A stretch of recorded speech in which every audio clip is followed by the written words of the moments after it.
La Bible en un an. Jérémie chapitre 49, verset 23 à Jérémie chapitre 50. Psaume 97 à Psaume 98. Proverbe 26, 13 à 16. Lecture du 26 octobre.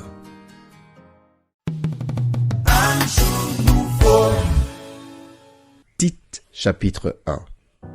Paul, serviteur de Dieu et apôtre de Jésus-Christ, pour la foi des élus de Dieu et la connaissance de la vérité qui est selon la piété, lesquels reposent sur l'espérance de la vie éternelle, promise dès les plus anciens temps par le Dieu qui ne ment point et qui a manifesté sa parole en son temps, par la prédication qui m'a été confiée, d'après l'ordre de Dieu, notre Sauveur, à Tite, mon enfant légitime en notre commune foi. Que la grâce et la paix te soient données de la part de Dieu le Père et de Jésus-Christ notre Sauveur. Je t'ai laissé en Crète, afin que tu mettes en ordre ce qui reste à régler, et que selon mes instructions, tu établisses des anciens dans chaque ville. S'il s'y trouve quelque homme irréprochable, mari d'une seule femme, ayant des enfants fidèles, qui ne soit ni accusé de débauche, ni rebelle.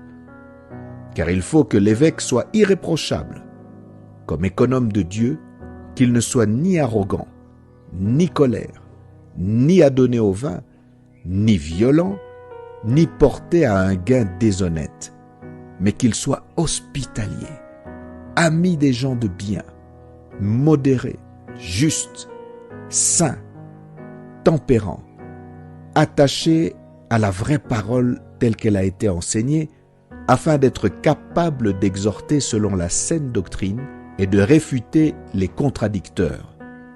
Il y a en effet, surtout parmi les circoncis, beaucoup de gens rebelles, de vains discoureurs et de séducteurs auxquels il faut fermer la bouche.